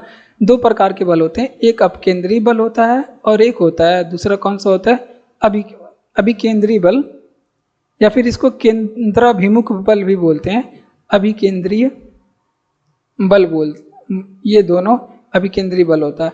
अब अपकेंद्री बल में क्या होता है, ये केंद्र से दूर फेंकता है, यानी कि इसमें जो बल होता है वो कैसे कार्य करता है, वो कार्य करता है केंद्र से दूर कार्य करता है। केंद्र से दूर का मतलब वो प्रारंभिक स्थिति जो रहती है उससे दूर की ओर फेंकता है। और अब ये जो दूसरा वाला अभिकेंद्री बल, इसमें बल केंद्र की ओर कार्य करता है। ये दोनों में अंतर होता है, केंद्र की ओर कार्य करता है। ठीक, जैसे यहाँ पे थोड़े थोड़े सर्किल बना के बता देते हैं। केंद्र से दूर का मतलब ये आपका सेंटर हो गया, इससे दूर फेंकेगा। अब ये दूसरा समझ लीजिए, केंद्र की ओर का मतलब इस तरह से केंद्र की ओर ही बल लगेगा, तो ये केंद्र की ओर होता है। अब इन दोनों के बारे में एग्जाम्पल पूछा जाता है। जैसे एक कार मुड़ती है तो किस बल के कारण हमें वक्र से बाहर धकेलता है, तो इसमें एग्जाम्पल ही पूछा जाता है ज़्यादा। तो देखिए अपकेंद्री बल, जैसे वॉशिंग मशीन की गति हो गई, वॉशिंग मशीन की गति हो गई, वॉशिंग मशीन की गति, ये अपकेंद्री बल होता है। और दूसरा आप लोग को याद रखना लट्टू की गति, ये भी एग्जाम में पूछा गया, लट्टू की गति, ये इसका एग्जाम मतलब ये एग्जाम में पूछा गया है इससे प्रश्न। तो ये दोनों जो उदाहरण है वो अपकेंद्री बल के हैं। केंद्राभिमुख बल या अभिकेंद्री बल क्या है, इसका एग्जाम्पल देखिए। तो जैसे सूर्य की चारों ओर ग्रहों की जो गति होती है, सूर्य की और जो ग्रहों की गति होती है, ग्रहों ग्रहों की गति जो होती है वो होती है केंद्राभिमुख बल के कारण या अभिकेंद्रीय बल के कारण। और दूसरा वाला जो इसका एग्जाम्पल नोट करेंगे आप लोग, वो नोट करेंगे जैसे एक बधी रस्सी से एक गेंद को क्या हो, एक बधी रस्सी से या डोरी से गेंद को घुमाना। तो ये भी एग्जाम में प्रश्न, ये भी एग्जाम्पल प्रश्न में पूछा जाता है कि बधी डोरी से क्या करना, बधी डोरी से गेंद को गेंद या फिर कभी गेंद देता है, कभी पत्थर देता है, गेंद घुमाना, तो ऐसे पकड़ के ऐसे ऐसे करके घुमाना, ठीक। तो वो हो गया केंद्राभिमुख बल, ठीक। इतनी बातें आप लोग को याद रखना है। इससे साइंस का प्रश्न था, समझाने में थोड़ा मेहनत लगा। जब एक कार मुड़ती है तो वो किस बल के कारण हमें वक्र से बाहर ढकेलता है, तो वो होती है अपकेंद्री बल। कौन सा बल होता है, एकदम बड़े हो जाते होंगे, वो होता है अपकेंद्री बल के कारण वो केंद्र से दूर ढकेलती है। जैसे वॉशिंग मशीन की गति हो गई, लट्टू की गति हो गई। केंद्र की और अभिकेंद्री बल जो हो गया केंद्र की ओर ढकेलता है, इस तरह से होता है, और ये इस तरह से होता है। और सूर्य की ग्रहों की गति इसका एग्जाम्पल है, और बधी डोरी से गेंद को घुमाना, ये दोनों एग्जाम्पल एग्जाम में पूछे गए हैं। अगला प्रश्न है, भारत में अंटार्कटिक अनुसंधान आधार का नाम क्या है। अरे भैया इंपॉर्टेंट करो, क्योंकि यहाँ पे प्रश्न पूछा जाता है। ये आपको इंडियन ज्योग्राफी में सभी प्रश्न पढ़ाए जाते हैं। देखिए अटलांटिक अनुसंधान का आधार नाम क्या है, जो भारतीय है, भारतीय, ये जो है अभी तो 3 है हमारे पास, लेकिन ये जो जिसके बारे में ये एग्जाम में प्रश्न पूछा है वो भारतीय के बारे में पूछा है, क्योंकि ये अभी भारतीय नया वाला है। इसकी शुरुआत अगर आपसे पूछे कब हुई थी तो 2012 में इसको शुरू किया गया था। कब, 2012 में। ये भारत का तीसरा जो है अनुसंधान संस्थान है जो अंटार्कटिका पे बनाया गया, 3rd वाला है। और अगर आपसे पूछे कि पहला अनुसंधान संस्थान कौन था, तो इसके बारे में भी एग्जाम में पूछा गया, वो उसका नाम दक्षिण गंगोत्री था। क्या था, दक्षिणी गंगोत्री नाम था। अंटार्कटिक महाद्वीप पे बना था, और दक्षिण गंगोत्री इसका नाम था। ये बातें आप लोग ध्यान रखेंगे। ये जो बना था ना, ये बना कब था, 1983 से 84 के बीच में। अभी प्रेजेंट टाइम में इसके बारे में क्या प्रश्न पूछा गया है कि ये ऐसा कौन सा अनुसंधान है जो अंटार्कटिका पे बनाया गया और वो वर्तमान समय में क्या हो चुका है, निष्क्रिय हो चुका है, यानी कि ये कार्य नहीं कर रहा है। तो ये पूछा गया है। अब सेकंड वाला कौन सा है, ये भी आप लोग को याद रखना है। जैसे सेकंड वाले का नाम क्या है, मैत्री है। अब ये एग्जाम में प्रश्न पूछा गया है कि मैत्री दूसरा अनुसंधान कौन सा है, तो उसका नाम मैत्री है। अगर आपसे पूछे इसका शुरुआत कब हुआ था, तो 1988 से 89 के बीच में इसका शुरुआत हुआ था। ये बातें आप लोग को याद रखना है। अगला प्रश्न क्या है, कह रहा है कि मनु भाकर सरबजोत सिंह किस खेल से जुड़े हुए हैं। तो ये जो जुड़े हुए हैं शूटिंग से संबंधित है। किससे, शूटिंग से संबंधित है। ये बातें आप लोग को याद रखना है। और कुछ खिलाड़ी और उनका खेल क्या है, ये एग्जाम में प्रश्न पूछे जाते हैं। जैसे अगर आपसे पूछे कि रानी रामपाल किससे संबंधित है, रानी रामपाल, तो रानी रामपाल का खेल क्या है, हॉकी है।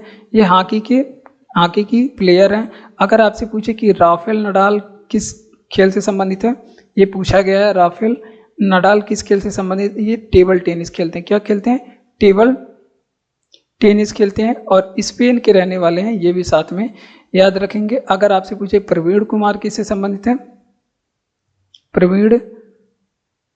प्रवीण कुमार का खेल क्या है, तो प्रवीण कुमार का खेल ये हाई जंप खेलते हैं, यानी कि ये ऊंची कूद से संबंधित है। किससे, ऊंची कूद इनका जो है खेल है। ये बातें आप लोग ध्यान रखेंगे। और बहादुर सिंह सागू, ये भी अभी फेमस प्लेयर हैं। तो अगर आपसे पूछे कि बहादुर सिंह सागू क्या खेलते हैं, तो बहादुर सिंह सागू का जो खेल है वो शॉर्ट पुट है। क्या है, शॉर्ट पुट से संबंधित है।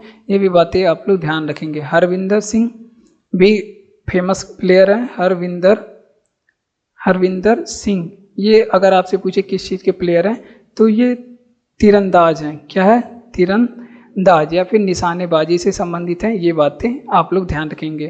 चलिए इसका रिवीजन करते हैं। मनु भाकर, सरबजोत सिंह किस खेल से जुड़े हुए हैं, तो शूटिंग से जुड़े हुए हैं। रानी रामपाल हॉकी से संबंधित है। राफेल नडाल किससे संबंधित है, टेबल टेनिस, स्पेन के रहने वाले।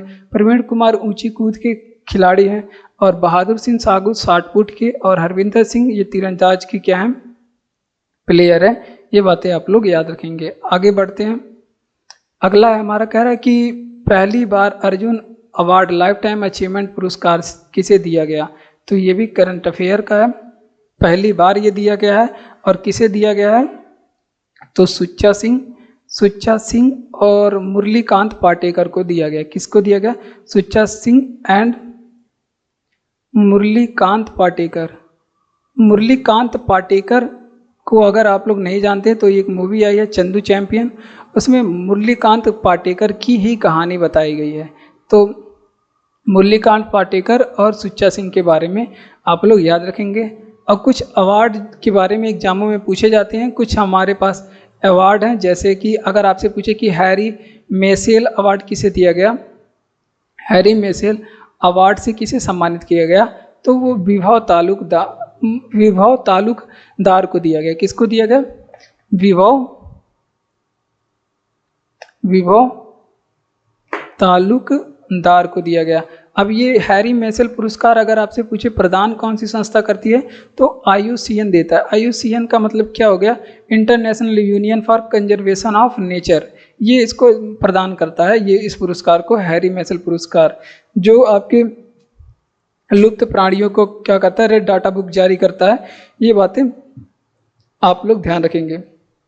यहीं पे एक पुरस्कार और लिखिए। अगर आपसे पूछे कर्नल CK नायडू पुरस्कार किसे दिया गया, कर्नल CK नायडू पुरस्कार, क्योंकि ये थोड़ा सा, ये colonel CK Naidu life time achievement पुरस्कार, लाइफ टाइम अचीवमेंट पुरस्कार, ये किसको दिया गया, तो ये दिया गया सचिन तेंदुलकर साहब को। किसको दिया गया, सचिन तेंदुलकर साहब को दिया गया। अब अगर आपसे पूछे कर्नल CK नायडू ये पुरस्कार देता कौन सा संस्था है, किस संस्था ने दिया, BCCI ने दिया था। किसने, BCCI, भारतीय cricket control board of India ने इसको दिया। ठीक, ये बातें आप लोग को याद रखना है। अगला प्रश्न है, माइक्रोसॉफ्ट किस वर्ष में स्थापित किया गया। 1000 बार ये प्रश्न पूछा जाता है। माइक्रोसॉफ्ट के CEO कौन है, स्थापना किसने किया, कब स्थापना हुआ, सब नोट करिए। 1975 में इसकी स्थापना हुआ। अगर संस्थापक के बारे में पूछे कि इसके संस्थापक कौन थे, तो एक तो बिल गेट्स हैं, इसके संस्थापक कौन है, बिल गेट्स, और इनके साथ इनके बचपन के मित्र जिनका नाम आप लोग ध्यान रखेंगे, पॉल एलन ने इनका जो है, इन दोनों ने इसका स्थापना किया। एक बात तो प्रश्न ये पूछा गया था कि जो माइक्रोसॉफ्ट के संस्थापक हैं बिल गेट्स, उन्होंने माइक्रोसॉफ्ट कंपनी की स्थापना अपने बचपन के किस मित्र के साथ किया था, और ऑप्शन में पॉल एलन सही था। तो इस वजह से दोनों आप लोग याद रखेंगे। CEO के बारे में भी कई एग्जामों में पूछा गया है, तो इसके CEO जो है सत्य नडेला साहब हैं। ये बातें आप लोग ध्यान रखेंगे। अगर इसकी कंपनी कहाँ की है, तो अरे यार कंपनी कहाँ की है, तो ये अमेरिका की कंपनी है। कहाँ पे, अमेरिका की कंपनी है। ये बातें आप लोग को याद रखना है। और अगली बातें आप लोग को क्या याद रखना है, अगर आपसे पूछे कि ये कार्य क्या करता है, तो ये सॉफ्टवेयर निर्माण करता है, सॉफ्टवेयर का निर्माण करता है। ठीक, तो ये कंपनी ये कार्य करती है। तो इतनी बातें आप लोग को याद रखना। भारत में भी सॉफ्टवेयर निर्माण करने की कई कंपनियां हैं, तो फेमस जो है माइक्रोसॉफ्ट है। देखिए स्थापना 1975 में, और CEO कौन है, सत्य नडेला। किसने किया, बिल गेट्स और इनके बचपन के मित्र पॉल एलन ने। कंपनी कहाँ की है, अमेरिका में। कार्य क्या करता है, सॉफ्टवेयर निर्माण करता है। अगला प्रश्न क्या है, कह रहा है कि कौन सा अंग ग्रंथि नहीं है, और ऑप्शन में सही किया था क्या, ऑप्शन में सही किया था अमाशय, पित्ताशय सही किया था। क्या किस सही किया था? पित्ताशय। पित्ताशय भैया ग्रंथि नहीं है, शरीर का एक भाग है, ठीक। पित्ताशय अंग है। अगर पित्ताशय के बारे में बात कर लेते हैं, इसका कार्य क्या है, पित्ताशय के बारे में थोड़ी सी चर्चा कर लेते हैं। देखिए कार्य क्या है, तो इसका कार्य बाइल जूस, पित्त रस का क्या करना, पित्त रस को स्टोर करना। पित्त रस, रस हो गया, पित्त रस का संचय करना इसका कार्य है। पित्त रस का संचय करना कार्य है। हाँ, और पित्ताशय का अगर आपसे पूछे आकार कैसा होता है, ये भी एग्जाम में पूछा गया भैया, आकार कैसा होता है, तो ये नाशपाती के आकार का होता है। किस चीज़ के आकार का? नाशपाती एक प्रकार का फल है, उसके जैसा ये होता है। अगर आपसे पूछे कि लेकिन पित्त रस का संचय तो ये पित्ताशय में होता है। पित्ताशय जैसे मूत्राशय हो गया, पित्ताशय, सह का मतलब यहाँ पे संचय करना हो गया, ऐसे आप समझिएगा। लेकिन अगर आपसे पूछे ये स्रावित कहाँ पे होता है, कहाँ शरीर के किस भाग से पित्त रस का क्या होता है, स्राव होता है, तो ये आप लोग नहीं भूलेंगे, 1000 बार एग्जाम में पूछा गया, यकृत से ये स्रावित होता है, ठीक।